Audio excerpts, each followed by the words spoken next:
This episode of the Pageant Project is proudly brought to you by Diamond Heels. Diamond Heels supplies shoes to women for every occasion, including figure and bodybuilding competitors, pole dancers, and of course pageant queens. With over 350 pairs in stock, they offer a personalised service, including fitting and prompt Australia-wide delivery. Check them out at diamondheels.com.au and make sure to use the coupon code TPP to get 15% off your next order. I am Miss South Pacific Continent's 2018 Natasha Selkrig, and this is my interview with the Pageant Project.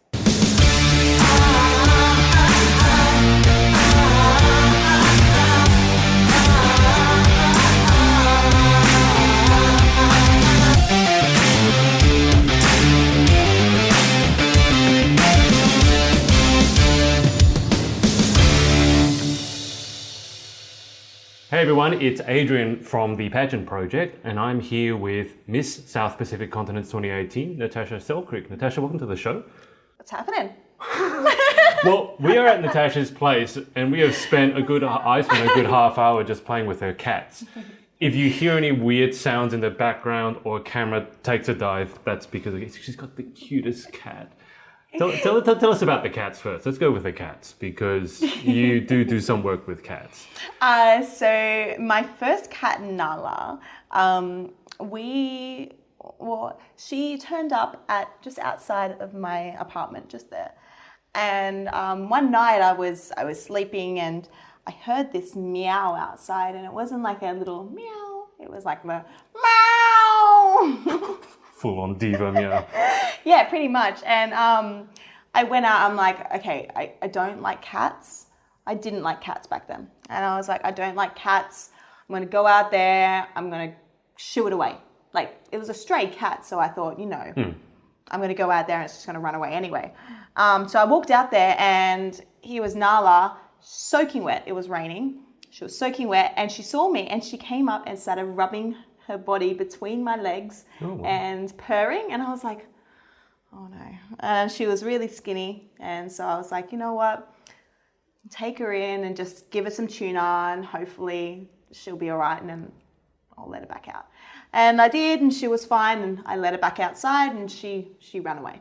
And then the next morning I came out to see if she was there, and she wasn't there, so I was like, sweet, no more cat. Awesome. And then about 2 hours later, she turned back up on my doorstep, and yeah, she was just sitting there watching me. So I took her to the vet to go and see if she was microchipped or anything, because her coat was quite nice, and she was a little bit malnourished, but it wasn't like anything crazy. And, so I took her in, they're like, yeah, no, she's not microchipped. She's been a stray for quite a while, if not forever. And yeah, so I took her in and I got her desexed and whatnot, and then that started my cat obsession. How long ago was that? That was just after the Continents Pageant Australia. Last year? Last year, so in November. So in the space of 6 months, you've gone from not being a cat person to having 2 cats. To this crazy. Yeah. Someone's eating biscuits in the background now. He's so cute. And so yeah, Nala's my baby. She's my little girl, and she came and she was always like cuddling with me in bed, and she would always sit and like I'd be laying in bed asleep and she would come and rub her face up to my head. So I'd lift up the blanket like that, and she'd walk into the blanket and then come out and then cuddle next to me. So her head was on the pillow. And she was underneath the blanket. I became obsessed with her, and then, it was a little bit sad because work started getting a little bit crazy, and I wasn't able to be at home 4 or 5 days a week to be around her and play with her. So I felt a little bit bad that, she wasn't always getting enough attention, and so I bought another cat. I wanted to rescue another cat, but I wanted to have a kitten that could be introduced to her at a younger age. Right, okay. And so it'd be easier for them to interact. Yeah. Whereas if I got another stray cat, it might have been a little bit difficult for them to get May not work so well. It wouldn't have worked. So I got Sole about 5-6 weeks ago now. And this is the cutest cat you've ever seen. Playing with the light. He is a little ball of fluff and he's chewing on the light. And Nala's up on the bench. Yeah, these cats run my life. So now, not very long ago, we had another cat turn up at our doorstep. Couldn't quite take it in because the other cats were quite annoyed with the fact that I even touched it in the first place. So from then on, I'd called up all of these rescues and nobody was able to help out. The RSPCA weren't able to help out. Nobody could take this cat in because Sydney has a lot of stray cats. Yeah, a lot of stray cats. So I then joined a rescue welfare group, animal welfare group, and I became an official animal welfare carer. And so I take cats in and try to get them rehomed as soon as possible, get them desexed, microchipped, everything. And yeah, so at the moment I'm trying to like fundraise amount of like a little bit of money so I can pay for the cats to be desexed. Because when you take them in, you have to pay for it, don't you? Yeah, but like I'm pretty lucky because I'm an animal welfare carer. I can get it at a discounted rate. So the vets look after me well. But it's still got to come out of your pocket. But it will come out of my pocket. But like if I can do it quickly, if I can get a cat in the same day, have it worms, microchipped, flea treated, vaccinated, and had tests done to make sure it doesn't have like feline AIDS and things like that, then usually I can get them rehomed within the same week or in the same day as the last Sure. one. Okay, so if you see any fur flying or any weird things in the background, that's the explanation. But tell us... Pick him up and show the camera. So this one is just stupid. This one is so cute. So that explains these. But what does Natasha Selkrig do apart from looking after cats? So what do you do for work? What do you do to keep busy? And I guess then we'll go to the pageant. But what's an ordinary day in the life of like for you? So I run a promotional modelling agency called Hefner Media Promotions.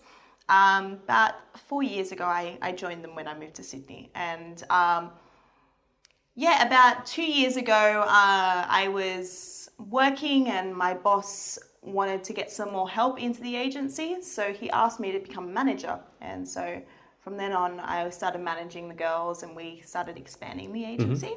And it's been amazing ever since. So that's been taking up a lot of my time though. We've currently got about 70 girls on our books in New South Wales. Yeah.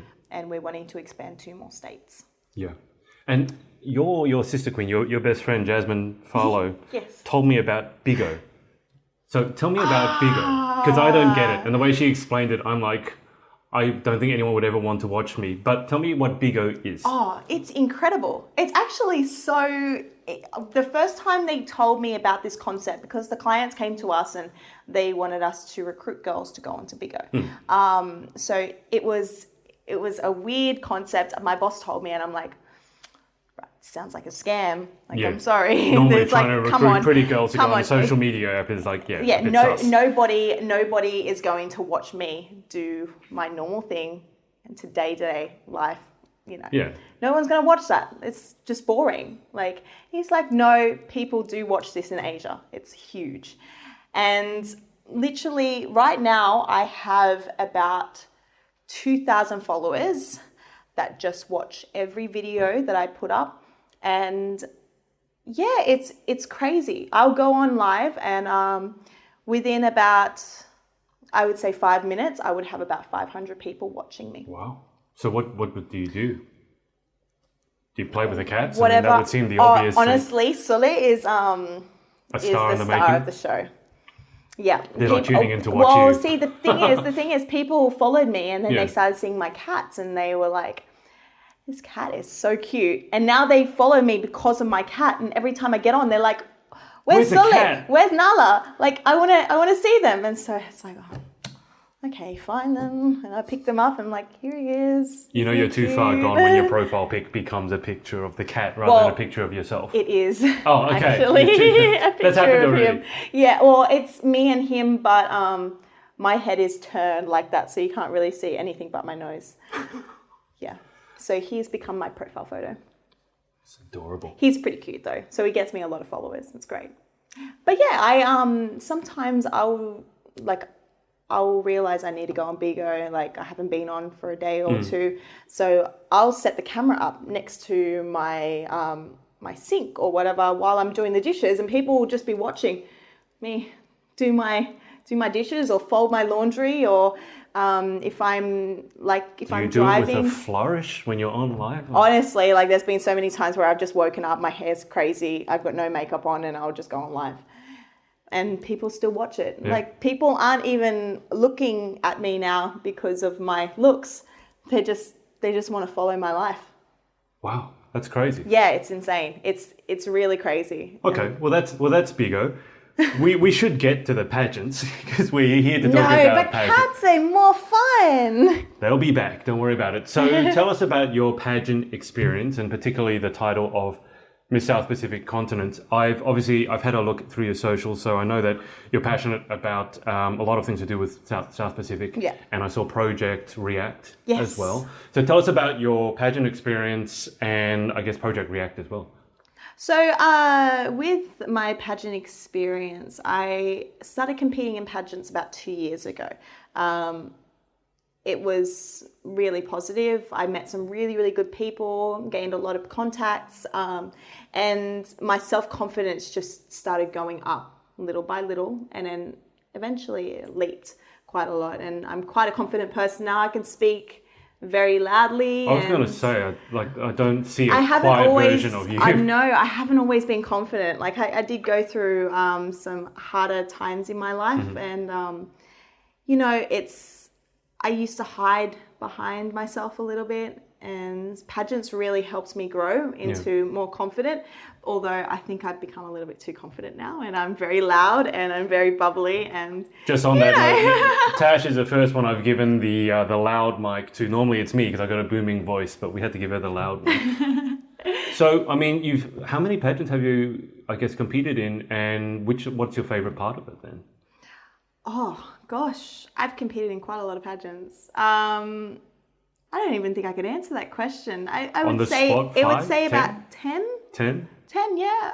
I've done a lot of Miss Australasia pageants, a lot of Asian-based pageants, because I'm half Thai myself. The Asian-based pageants are a little bit easier to jump into if you're Eurasian.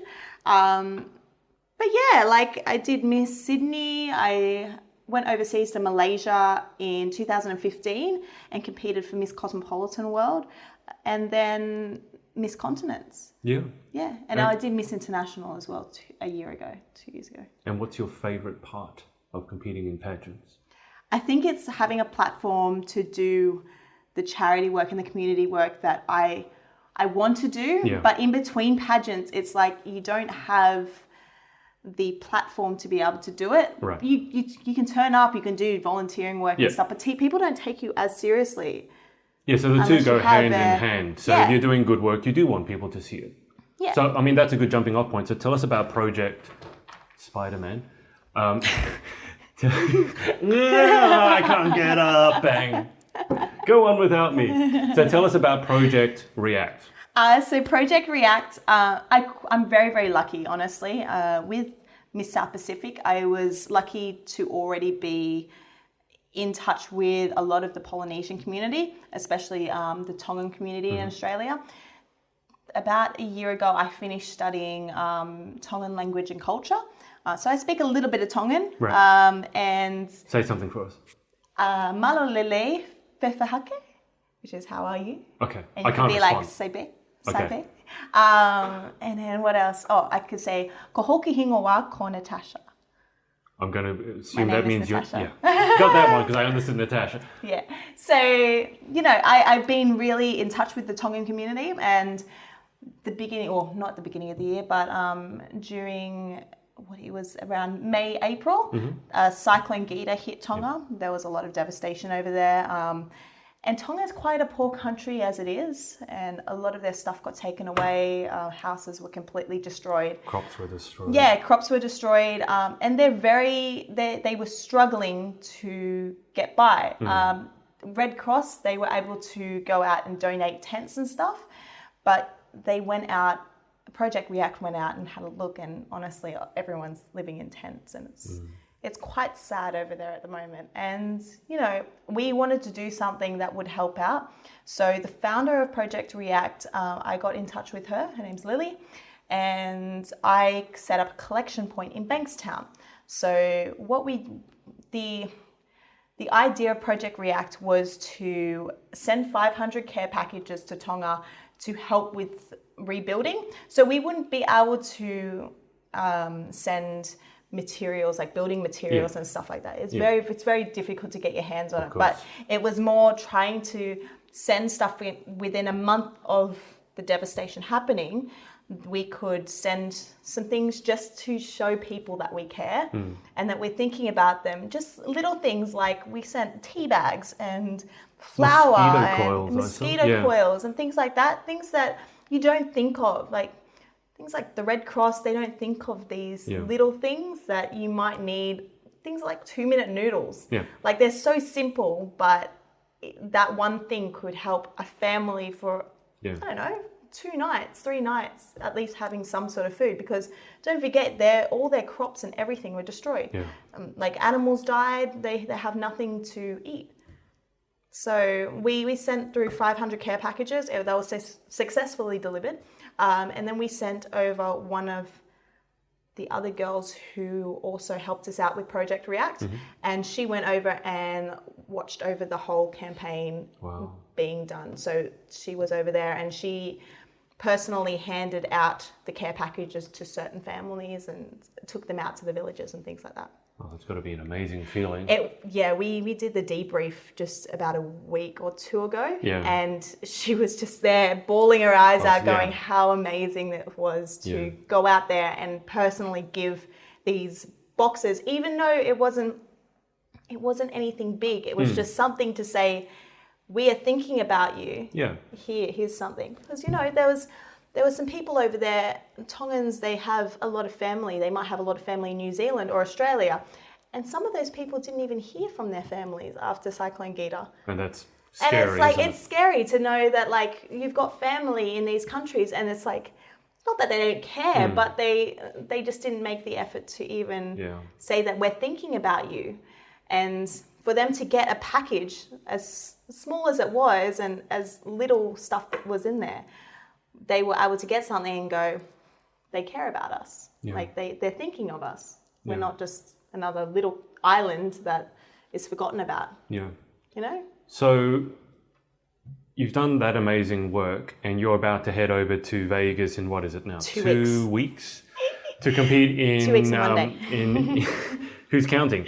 In the internationals of the continent system. I guess, win or lose, I mean, at the end of the reign, how would you like to be remembered? So your reign as Miss South Pacific Continents, what would you like to be remembered for? See, I still want to be actively doing the work. I don't think that for pageants, for me, it's to get the platform to be able to do the work. I'm not going to do the work and then stop and then just be remembered for it. I don't want to be like just remembered. I want to be actively doing it and just being like, that's the girl who still helps us out even though her reign's finished. Like, I still want to be wearing my South Pacific sash like next year when my reign's over and being like, I'm still helping the community. Like my title was only a year ago, but still like, I'm still out there. I'm still doing things. I like that answer. So it doesn't end, your charitable work doesn't end just because you don't have a title or a crown or a sash or whatever. No, because I'm going to keep my sash. Keep your sash. And milk it for whatever it's worth. For people who want to follow your journey, give us all the social media details. And I'll put them below in case people have problems spelling. Tash_rig on Instagram, Tash_rig on Snapchat, Natasha Selkrig. I think you can actually still search Tash Rig on Facebook to find my page. BIGO, Tash_rig. I think that's it, isn't it? Well, that's a lot already. So, Insta, Facebook, BIGO, Snapchat. Just FYI, Rig is because my last name is Selkrig. It's not because I think I've got a good rig. Never thought of that until... All right. we're going to go into the final 10 questions. This is about as pageant-esque as we get. Oh, no. All right, so... This is serious now, guys. Okay, yeah, we're going to be judged on this. We'll give you a score at the end. For your family, well, she obviously is really enthralled by your interview. She's like, oh, God, shut up. Okay, number 1. What is your favourite word? My favourite word, moist. Because people were saying, you know, this was their least favourite word. And I was thinking, I'm like, that's the best word ever. People, you say moist and people are like, moist. Interesting. Yeah, moist. Okay, what is your least favourite word? I don't really have a least favourite word. Okay, let's move on now. I'm just going to ask... I tried to think of that question. I was like, no. You can come back to it later. I'm going to ask you this question point blank and just see what your reaction is. What turns you on? A light.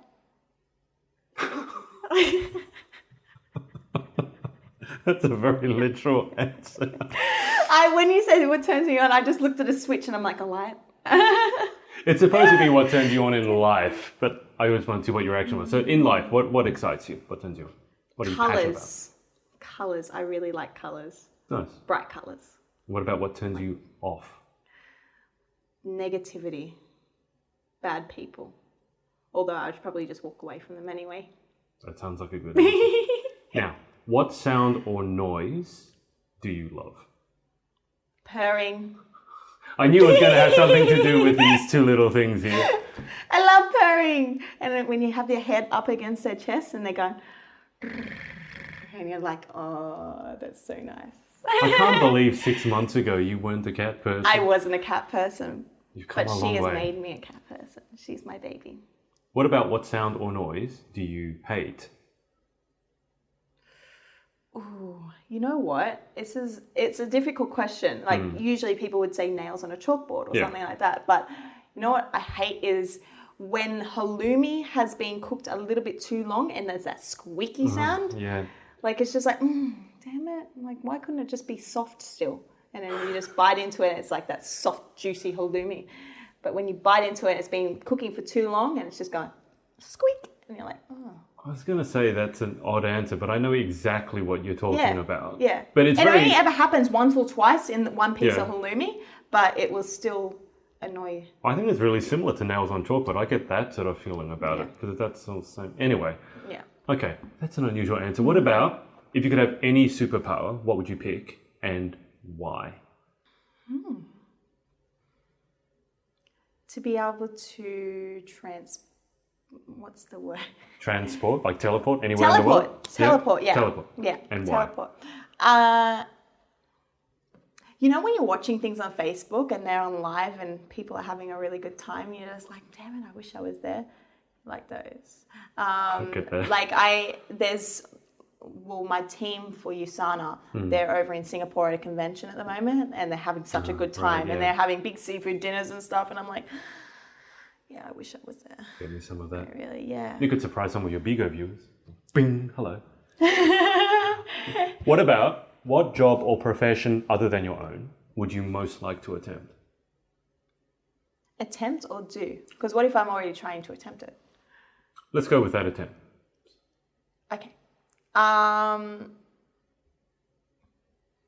touring artist, singer. Yeah. What sort of vocalist are you? Bluesy country. I grew up as a country singer, but blues is sort of what I fit into now. Country bluesy. Favorite song? Oh, my favorite. Country-esque bluesy song? My favorite songs and favorite bands are actually not anywhere near what my genre is. Right. Okay. Yeah, I like your sort of punk rock sort of stuff. I couldn't ever. Panic at the Disco. I love Panic at the Disco. Okay. All right. But so not country. Okay. Not country, no. What about what job or profession other than your own would you definitely not like to attempt? I think toilet cleaner would be the most common one, but I have to clean my own house, so I know that that's not really as bad as it looks. Maybe a police officer. Yeah, I can see how it could be a rewarding career, but for me, I think there'd be some situations where I walk into it and just like be like, you're an idiot. I was going to say, I think you'd have too much fun with it. you see some things and you're supposed to be really, really serious and you walk in and you're just like, oh my gosh. I can see that. I'll let your mind wander with that one. Final question. If heaven exists, Bum, bum, bum. what would you like to hear God say when you arrive at the pearly gates? Your eyebrows are on fleek, girl. That's an original response. I would be like either that or something about like being glitzy or glittery or something, you know. Like, you did well. Look at you. You were so fly. And I'll be like, yeah, I am. Now let me in. I've never heard about this version of God before. He sounds like he's got a lot of attitude. Yeah. Sounds like a cool dude. Yeah. Have you ever been to like a Tongan church? No, I thought you were going to ask me, have I been to heaven? Like, no, I haven't been to Tongan church. Yeah, no, they're so... so you go to like a normal... How do I say this? Like a normal Western church, I'll say. Yeah. Like, so... And they're there and they're all like praising God and, you know, no... Yeah, it's quite... You find that those sort of churches, not that they're boring, but like a lot of people would fall asleep in there. Yeah, like I get that. it's quite, yeah. Ugh. But you go to a Tongan church. I'm not a religious person, but I've been to Tongan church quite a few times before. And I'll actually take out time to go to Tongan church if I get invited. And they're so loud and happy. Have you ever seen those movies where they do the... They have the like gospel choirs? the gospel churches and stuff, like in Sister the small, that. It's like that. It's amazing, and they're all really jumpy, and they're all up in their seats and really dancing, happy. and they're all happy, and it's amazing. Yeah, I agree. I've been to church in Fiji. I've seen a service in Fiji, so it's probably similar. Oh yeah, I'd say it'd be pretty similar. Yeah, they look like they're having an amazing time. Yeah, and they're there, and they're really like. They're praising God and, you know, everyone's really happy to be there, not sitting in their seats just going, oh my God, just shush, stop singing, you're a terrible singer. Like, because the priest is usually not a very good singer. Yeah, well, he wasn't picked for his vocal abilities. Yeah, I would say so. Well, thank you for your time. Thank and you. Best of luck in Vegas. Oh, we're going to have a good time over there. It's Jasmine and I are going to tear it up. I don't want to know what you two are going to get up to after the event. It's going to be so good. Can't wait to Well, hear I'm about going to it. Hawaii afterwards, so that will be great. It's going to be Plus, amazing. it's South Pacific in Hawaii. Yeah. It's hard. It's a hard job, isn't it? I know, Ryan. Got to go there. Got to go to Hawaii to Think of all the represent. Hawaiian men. You know, The Rock? The Rock is from Hawaii. The Rock is the sexiest man alive. He was voted sexiest man alive. Okay, anyway. We are going to let Natasha continue with this fantasy off camera. I want to thank everyone for watching, and we will speak to you next time. See ya! Hey, it's Adrian. If you'd like some pageant coaching to help you win that title, or you'd like to keep up to date with our interviews, check us out at thepageantproject.com. Speak to you soon.